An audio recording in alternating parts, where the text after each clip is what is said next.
प्रसंग सुने। हरवंश महाप्रभु के कृपा पात्र तो अनेक हैं, पर कुछों को हम आज स्पर्श कर रहे हैं। दूसरी आपने कृपा की श्री नाहरमल जी के ऊपर। नाहरमल नाम के ये दूसरे शिष्य हुए, दूसरे भक्त हुए श्री हरवंश महाप्रभु के। महाराज जी श्री हितरवंश महाप्रभु देवबंद में 32 वर्ष तक रुके। 31-32 वर्ष की आयु तक महाराज जी वहीं विराजे।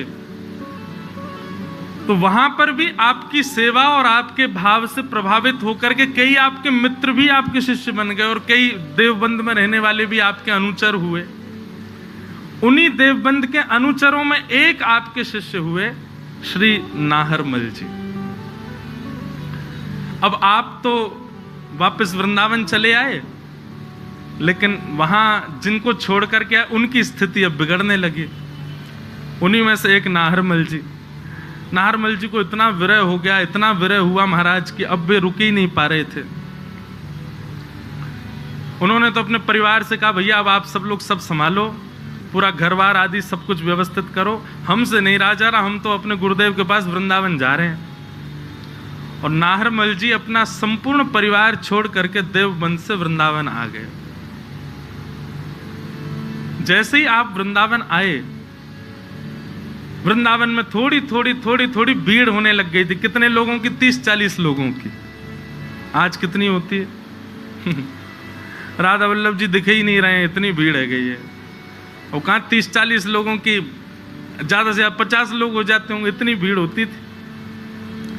हम भी छोटे थे ना महाराज जी, तब उस समय पर भी वृंदावन में रात्रि 6 बजे के बाद में लोग नहीं निकलते थे। अब तो वृंदावन जयपुर से भी ज्यादा हाईटेक हो गया। रात भर दुकानें खुली रहती हैं, रात भर लोग घूमते रहते हैं, सोते ही नहीं वृंदावन में। तो नाहरमल जी सबसे पहले मदन टेर गए और मदन टेर में जाकर के श्री राधा वल्लभ लाल जी का दर्शन किया। राधा वल्लभ लाल जी का दर्शन हुआ। राधा वल्लभ लाल जी का दर्शन करके उन्होंने सबसे पूछा, भैया हमारे महाप्रभु जी कहाँ हैं? श्री हितरवंश महाप्रभु कहाँ हैं? चांद सा सलोना। तो हमारे हितरवंश महाप्रभु कहाँ हैं? उनके दर्शन करने हैं। सेवकों ने कहा, बोले वो तो सेवा में हैं, किशोरी जी की, श्री जी की सेवा में गए हुए हैं। बोले कहाँ हैं सेवा में? बोले यहीं वन में ही गए हैं आगे की ओर। और ढूंढते जा रहे थे नाहरमल जी।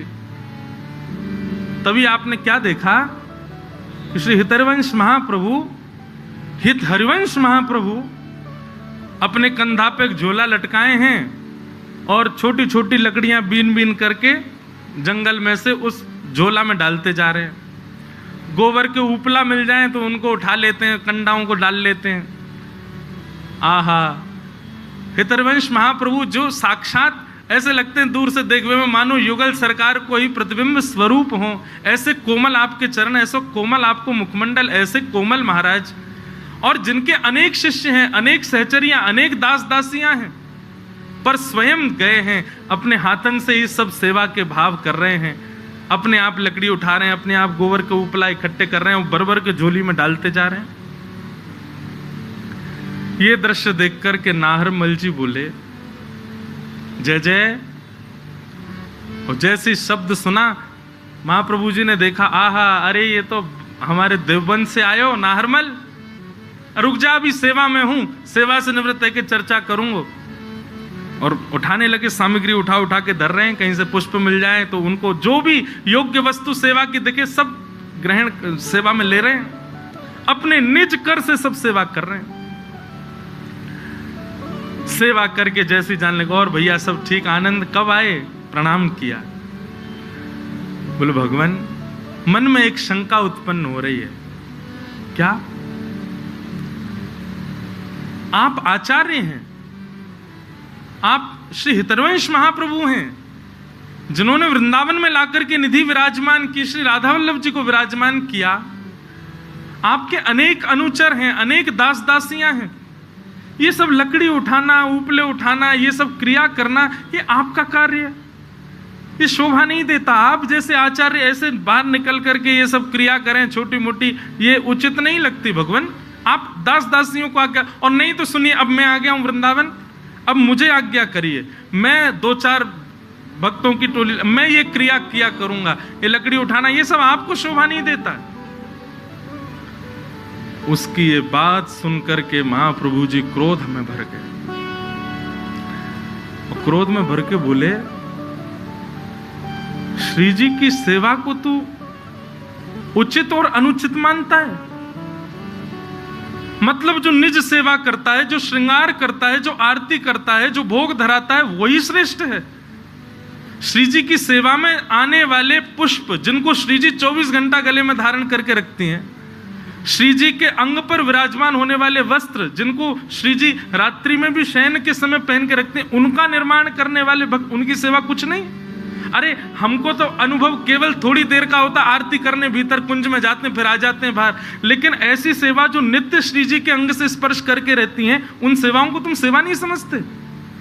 ये लकड़ियां बीन करके हम ले जाएंगे, इनकी अग्नि प्रज्वलित होगी, प्रसाद होगा, श्री जी अपनी क्षुधा निवृत्त करेंगी, अधरामृत हम में बांटेंगी, इतने वैष्णवों को प्रसाद मिलेगा, ये सेवा तेरे लिए तुच्छ है?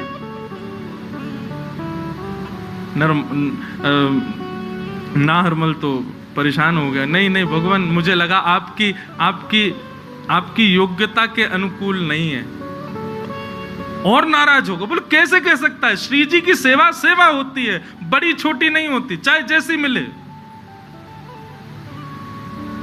और सुन, तेने श्री जी की सेवा में ये दोष बुद्धि रखी है, अपना मुख मत दिखाना मुझको, और कहीं तू अगर मुझे दिख गया, तेरे हृदय की भक्ति नष्ट हो जाएगी, दूर हो जाओ मेरे से, आना ही नहीं मेरे सामने।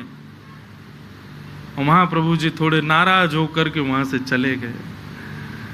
बंधु, मुझसे तो बहुत बड़ा अपराध हो गया, ये तो बहुत बड़ी पीड़ा का विषय हो गया, अब मैं कहां जाऊं, क्या करूं?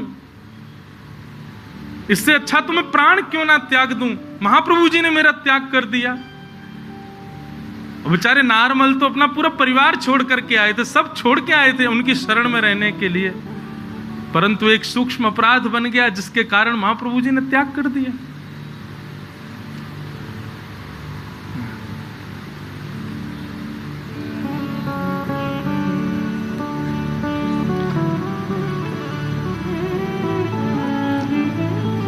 राधा वल्लभ जी का दर्शन करने भी नाहरमल जाते हैं तो दूर से कुंज में से देखते हैं, क्योंकि समीप गया तो ऐसी बात कह दी, भक्ति नष्ट हो जाएगी, भाव नष्ट हो जाएगा, प्रेम नष्ट हो जाएगा। ठाकुर जी रूठ जाएं एक बार को तो भी चल जाएगा, आचार्य ही रूठ गए हैं, अब कैसे काम चले? ऐसी व्याकुलता, ऐसी घबराहट रहती है नारमल को, कहां जाऊं, क्या करूं, कौन सुनेगा मेरी बात? यमुना जी के तट पर बैठ करके अब तो मन बना लिया कि बस अब तो प्राण त्याग दूंगा मैं, जिनके लिए आया वही नाराज हैं, अब जीवित रह के मैं क्या करूं? वहीं बैठे बैठे अपने मनी मन में बस स्वयं को कोसने लगे। 9-10 दिन हो गए, श्री महाप्रभु जी नहीं मिले। ऐसी व्याकुलता, ऐसी उत्कंठा हृदय में ज्वाला की तरह धधकने लगी नाहरमल के। बंधुओं, आचार्य तो कठोर हो गए, परंतु आचार्य जिनको नित्य स्पर्श करते हैं, ऐसी हमारी श्री जी थोड़ी कठोर हैं। हेतरवंश महाप्रभु एक दिन रात्रि में सो रहे थे, स्वप्न में किशोरी जी प्रकट हो गए और प्रकट होकर के बोली, जय जय महाप्रभु जी।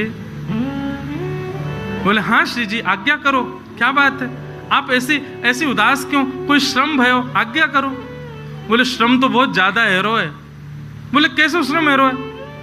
बोले बेचारो नाहरमल अपने बालकन को छोड़ के, अपने घरवारीन को छोड़ करके, अपनो गांव छोड़ करके वृंदावन आयो, आपकी शरण ग्रहण करवे के काजे आयो, और वहां से नेक सो अपराध बन गए हो, और वह अपराध के का, और वो भी अपराध कहाँ हो, वो तो आपके काजे विचार कर रहे हो कि आप वन में जाओ, आपको कष्ट हो, या हमारे कोई दास दासी को लगाए दूं, लेकिन आपने वह बेचारे को ऐसा त्याग दियो है रो रहे हो है, बिलक रहे हो है। मैं सही बताऊं, मुझको रात भर नींद नहीं आवे, मुझको रात भर वाको रुदन सुनाई देवे, रात भर वाको भाव, रात भर वाकी पीड़ा मुझको पीड़ित करे। महाप्रभु जी बोले, श्री जी देखो आपको ने कठोर होना पड़ेगा, ऐसे आपकी सेवा में कोई दोष बुद्धि रखेगो, वाको हम कैसे सहज में क्षमा कर सके। श्री जी बोली, मुंह में एक ही दोष है, कहा मुंह पे क्रोध करनो नहीं आवे, मुंह पे रूठनो नहीं आवे।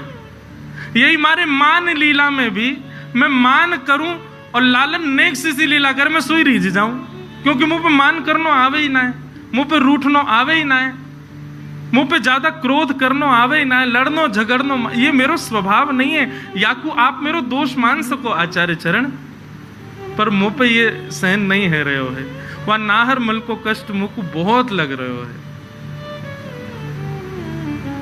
एक श्री हित ध्रुव दास जी का एक बड़ा